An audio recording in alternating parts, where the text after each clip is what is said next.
What's up, guys? Welcome back to the Home Slice.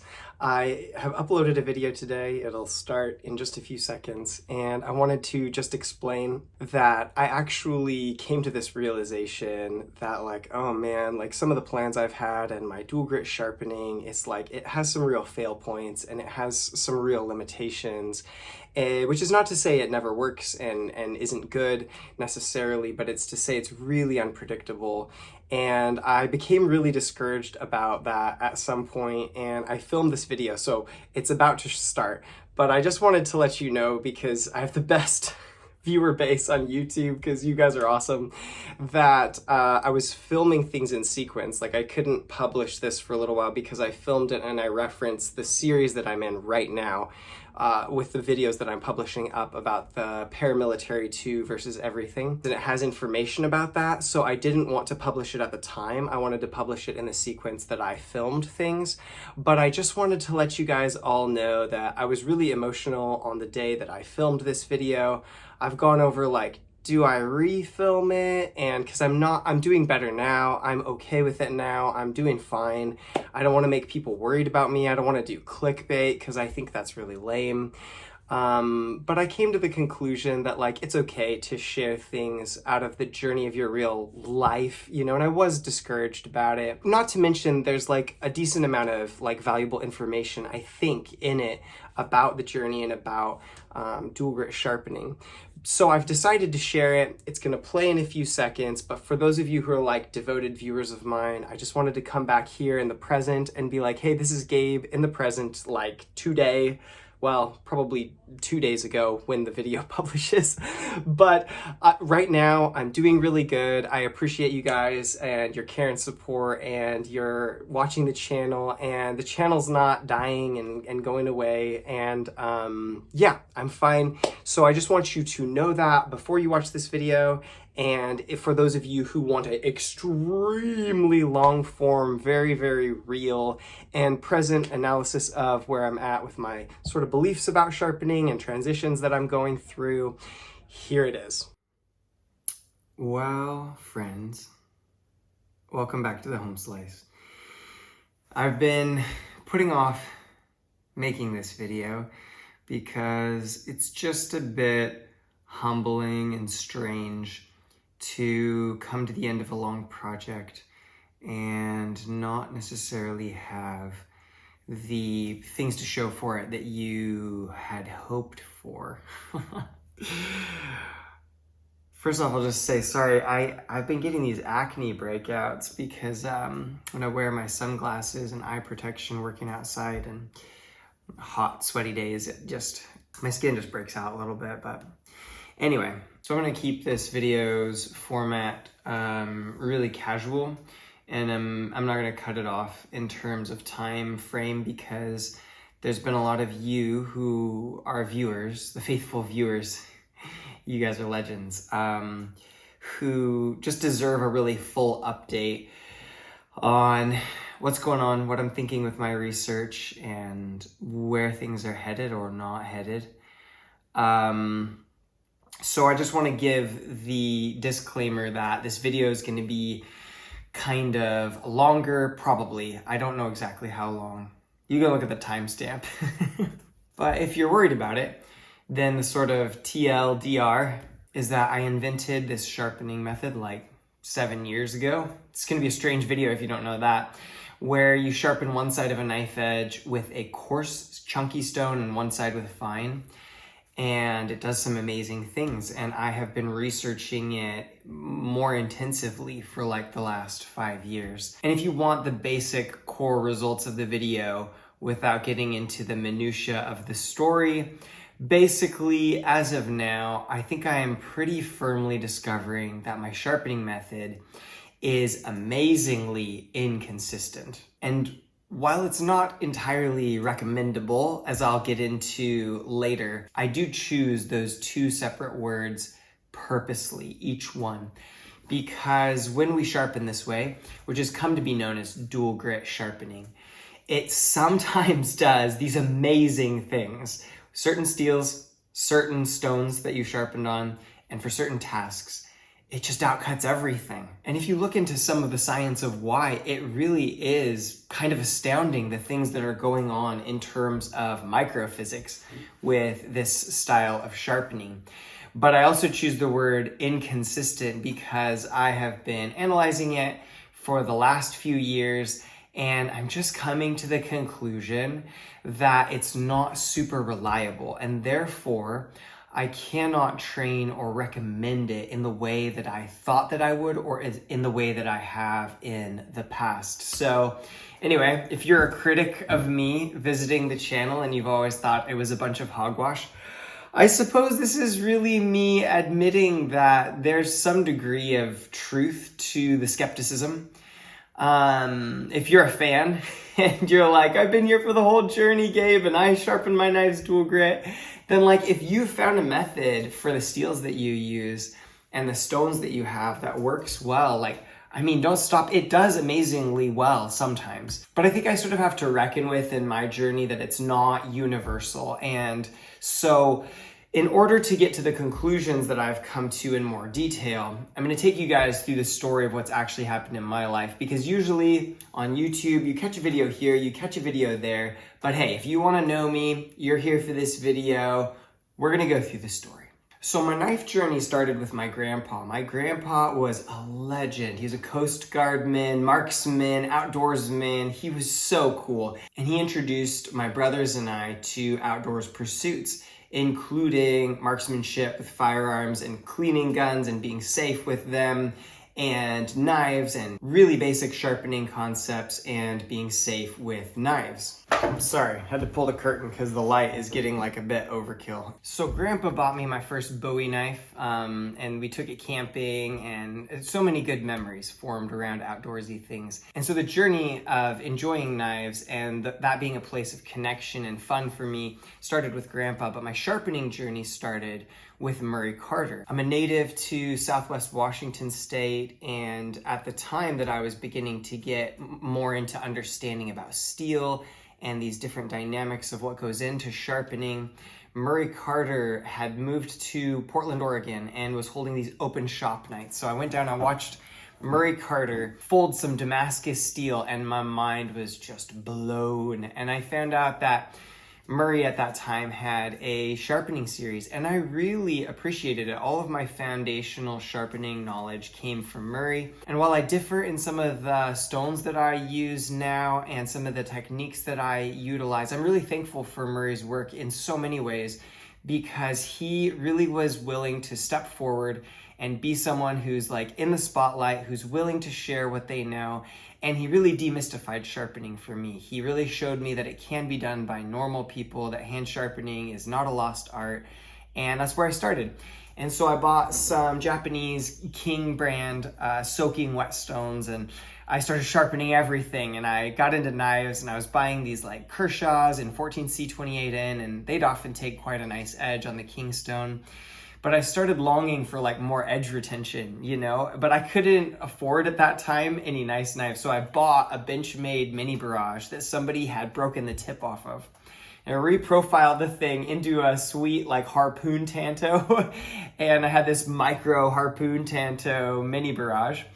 And I started trying to sharpen it on these whetstones. And I'm like, this is not working. And I'm not sure if it was just early 154 CM, or if 154 CM doesn't respond super well to that stone, or if I ruined the heat treatment, which is quite probable, by grinding the new shape into it. But I didn't know anything about that at the time, but it just wouldn't sharpen well with my skill level at that time on these traditional whetstones. So I bought a diamond plate, and I could get an aggressive edge on it with a diamond plate. And I'm like, oh, this is nice, but I wish that it was smoother. And one day I was thinking about it. It was really bothering me, and I was sort of contemplating this. Honestly, in my life, I like to take walks that are like kind of in silence or in prayer, and just think about problems in my life that I'm sorting out and mull them over in nature or in conversation with God. That's my faith. You're most welcome here if you have any sort of faith. I love having people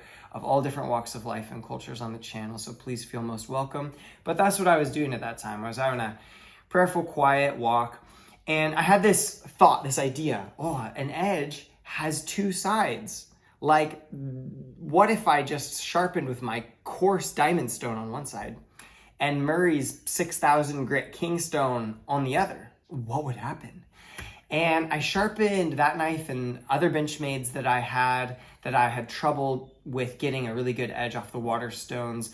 I sharpened those. So I sharpened the Benchmade with the 154 cm, and the edge came up both aggressive and crisp and smooth. And I was like, this is magic. Like, I have unlocked a secret of the universe. So at that time, I started sharpening edge trailing, for all you sharpening nerds, on electroplated diamond on the back side usually of the edge. And then on the front side that I hold toward me in my right hand, I took it up and up until I got to 6,000 grit on the kingstone. And I began to notice not only is this slicey and kind of push-cutty, smooth and aggressive, it also seems like it lasts longer on these knives that I'm sharpening than any of the other edges that I try. So after some time and experimentation, I got a Spyderco, had a bit more money at that time, in CPM M4, and the results on it were like amazing. And so I sent it off to Pete at Cedric and Ada because he was doing his rope cut testing at that time. I said, hey, could you test my sharpening method out against your other knives? In M4, I sent him something in 12C27, and I sent him a Benchmade in M390. And all three of those knives in the initial testing did like 50% more cuts than they ought to have. And I was like, dual grit sharpening is amazing. Everybody should do this. You just need to know how. You can make your low edge retention steels hold an edge just like the big boys. You know, you can make your harder steels hold an edge like Maximed. And I was just like nuts about it. And those of you who've been here for the whole journey know, like, I was like stoked and excited, and that was beautiful. It was a beautiful time.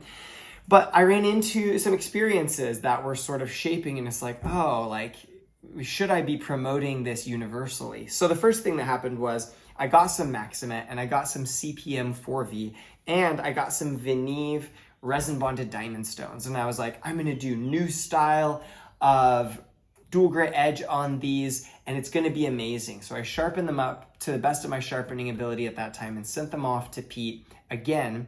And rather than doing 50% more, they both did about 20% less than they should have done, and then the edge broke off in what I now know is a wire edge. So I was like, oh gosh, this must be my sharpening technique. You must need different sharpening technique or specific stones, but it seems like maybe deburring is the problem. So I went on this whole journey. I looked up the work of Dr. Todd Simpson at thescienceofsharp.com. I looked up the work of Dr. Vadim Krychuk on Knife Grinders Australia, and I learned all this stuff about deburring, and I tried all of these different things, and it led to me using this flat denim strop and putting Mother's Mag automotive metal polish on it. And I sharpened up one of the first Spyderco prototype mules in Magnicut, when Magnicut came out.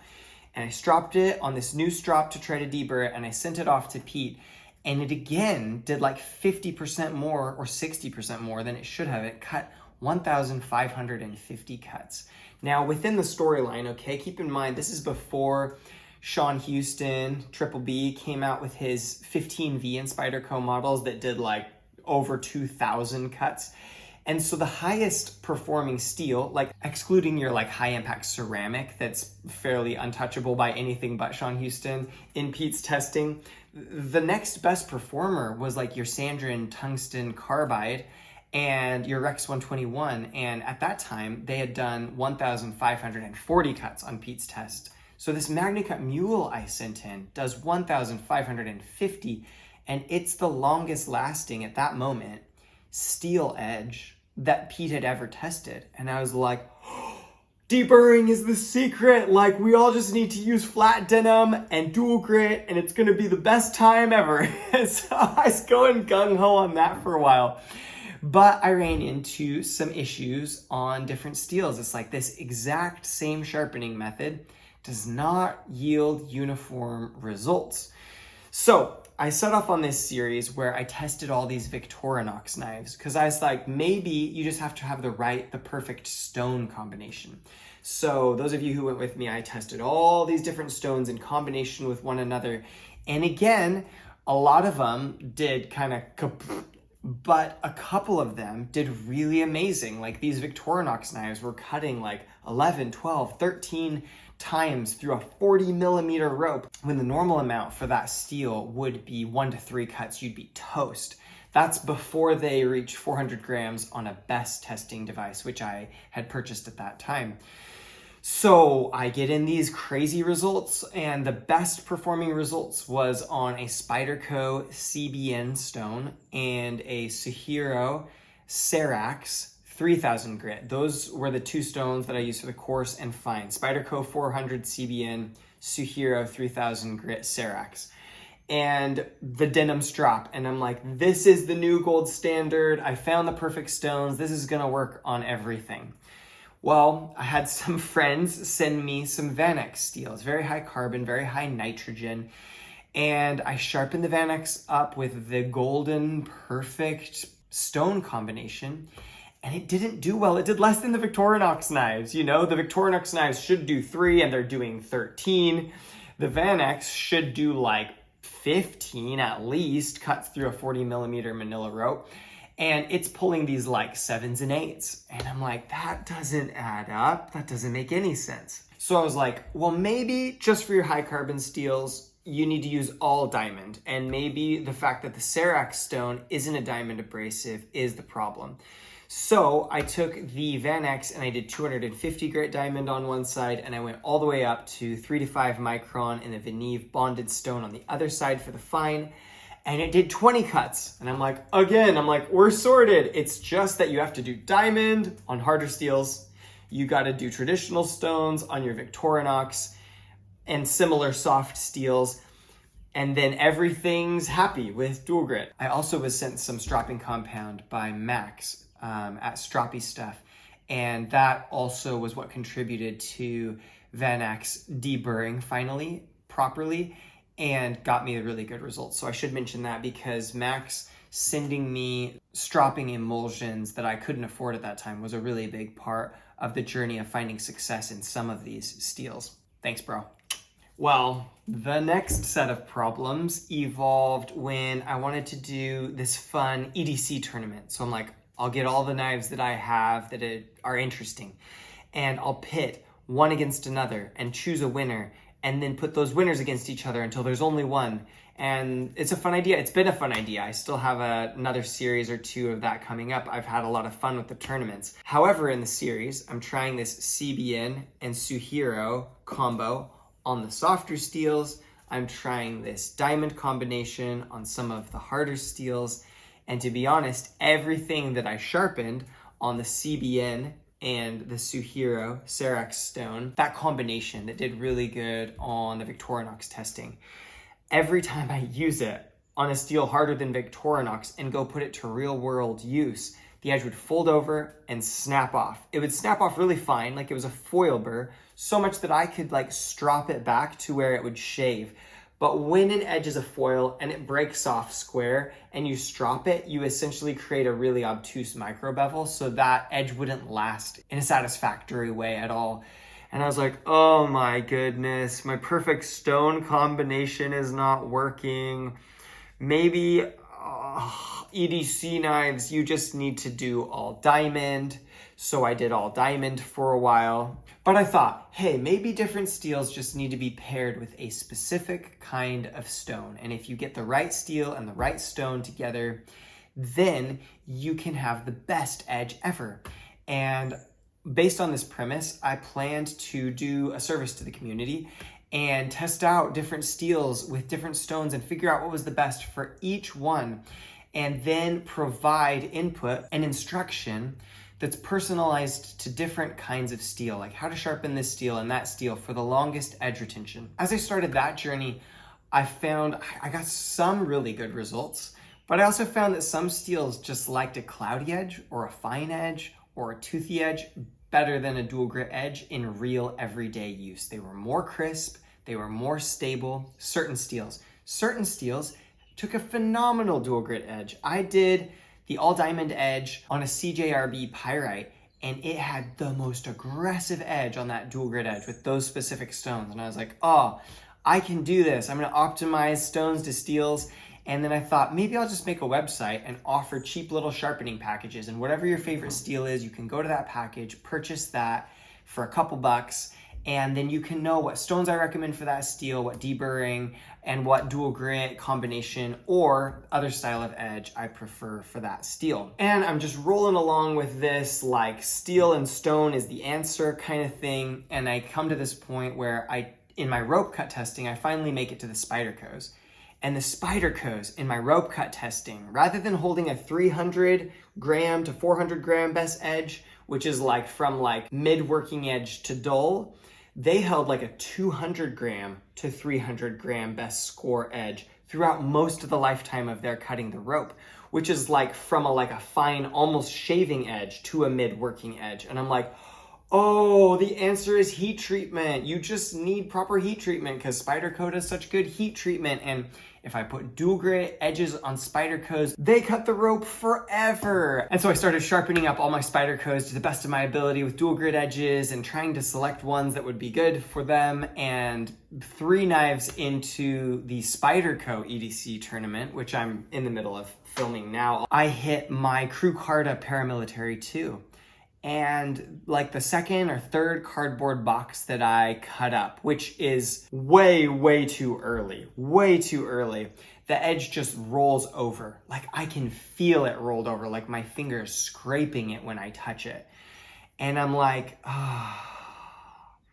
this dual grit edge on this beautifully heat treated crew wear just totally formed a wire edge. So I think that this experience that I've just had with crew wear, it just really shows me that I can't make dual grit sharpening packages that I know will deliver and perform.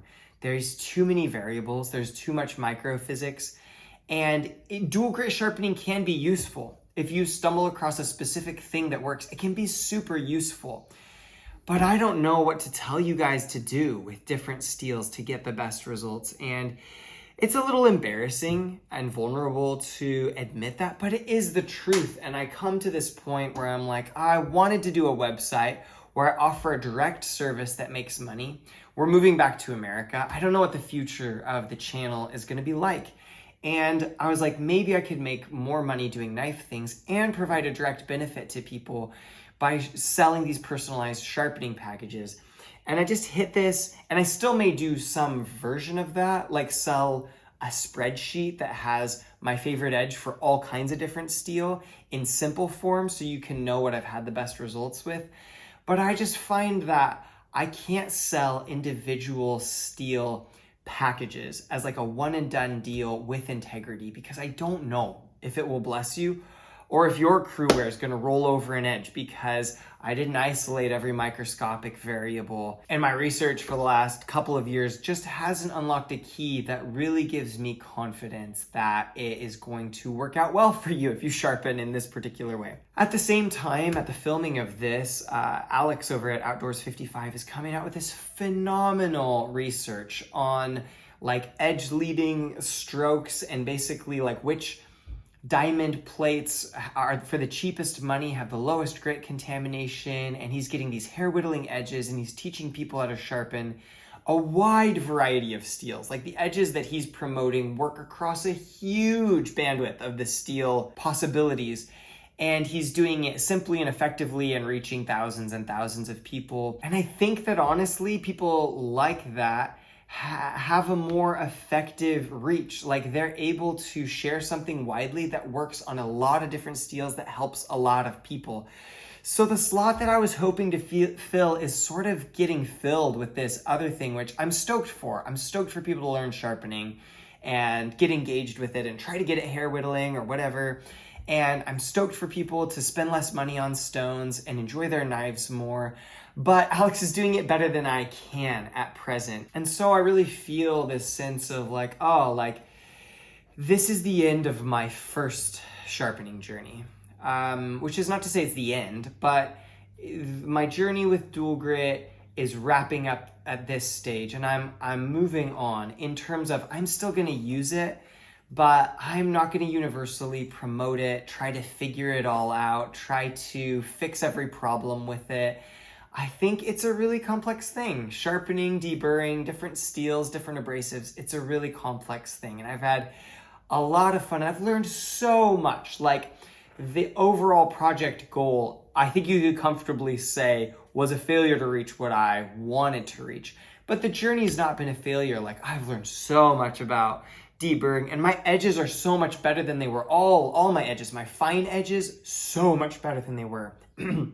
Toothy, cloudy, dual grit, whatever. They're all so much better than they used to be. My sharpening is so much better and more precise and more informed than what it used to be. But I think for myself, I need to shoot this video and share it with all of you for my own personal sense of closure, and to give those of you who've been tracking along with me also a chance to have an appropriate sense of closure. I think closure is important. I think certain things like that we kind of undervalue in our culture sometimes. So the main thing that I want to say to all of you, to my donors, to the guys who comment on every other video, to the people who have blessed me with positive. I mean, I feel like one of the biggest miracles is not how long a dual grit edge lasts, but one of the biggest miracles for me is that a small group of people and I carved out a corner of YouTube in the knife community that has like a positive and accepting culture. Like, I'm so thankful for that. I almost would just turn away, like having thousands more followers, if it meant I'm getting all these toxic comments where I come to my channel and it's just a place of sharing and collaboration and joy. What a cool thing that is. And that's down to my approach, but it's also down to all of you, your support and your personal decisions to treat people with kindness here. And I'm really thankful. I'm really thankful for you guys. You guys are legends. I am really thankful for the donors who have just waited years to get their knives back because this project is so on the side, you know? I'm really thankful to the knife companies who have shown interest, to Todd Simpson, who took up a research article and wrote it on the Science of Sharp to help clarify the method, to Pete, who graciously has accepted so many things to test, and to each of you for being this kind and unwavering place of support for me, and just a source of like actual friendship on the internet is really amazing. And that's, I think, the main thing that I want to communicate to you guys. I think that sort of leaves us in this place of like, well, what's next? Like, what's next for the channel? And I don't know. I don't know if I'm going to continue the YouTube channel in the full format that it has been. I have filmed several EDC tournaments and I'm still working on a couple. And so for several months and out to the end of this year, I think the channel will have a new video every week and we'll have some fun. I'm kicking around ideas about like how to use shorts to make people laugh and maybe relate to some non-knife people, and hopefully get people thinking about like maybe they don't consider themselves a knife person, but maybe they could consider, hey, it would be helpful to have a pocket knife, and this could be a tool and a good thing. Like the future of this ancient art of like hand sharpening, it's gonna go away essentially if we don't sort of like normalize it and get more people on board the journey with us. So I really have in my heart to do that right now. I don't know what form that will take, but I'm kicking around some ideas. I'm also kicking around the idea of finishing up the tournaments that I have now and just coming on live like every week for a while I'm sharpening something and asking questions and showing up for the community. These are things that are on my mind, but I'm not exactly sure what I'm gonna do. I think you finish like a 5-year-long journey and you gotta kind of take a deep breath and ask the questions about what's important to you now in the season that you're in. And that's kind of what I'm doing. I know I wanna sell off some knives and sort of minimize. I know I wanna sell off some sharpening stones that I kept just for dual grit options and simplify. Maybe buy a few new stones and actually like get to play with like fine edges, cloudy edges, different edge finishes and stones, and just have fun with sharpening again and not have to have everything be solely about research. So I'm really looking forward to that. I'm not sure how much of that's gonna make it into the video format. I'm sure some of my findings and enjoyment will come through and I'll probably review some stones, but I just wanna get back to having fun and experiencing like the peace of the act of sharpening and the joy of doing it well. I want to get back to that a little bit. That sounds nice to me at this time. So I think that the YouTube channel, The Home Slice, is probably not over, but that is essentially what it needs. It needs a return to joy. It needs to become fresh to me again and become simple to me again. And we'll see if we can do it. I'll see if I can do it. I'm gonna give it a try. And we'll see where things go from there. But I just want to say a hearty thank you to each of you who have been in this with me. And if you've listened for this long, like, you're really a legend, and I'm sure you really care about me. And I'm really grateful. I'm really grateful for the opportunity to have done this work and connected with you guys. So thank you for that. Thank you for bearing with me, being with me, and for the last time in that journey, I'll just say to each of you, peace out from the Home Slice.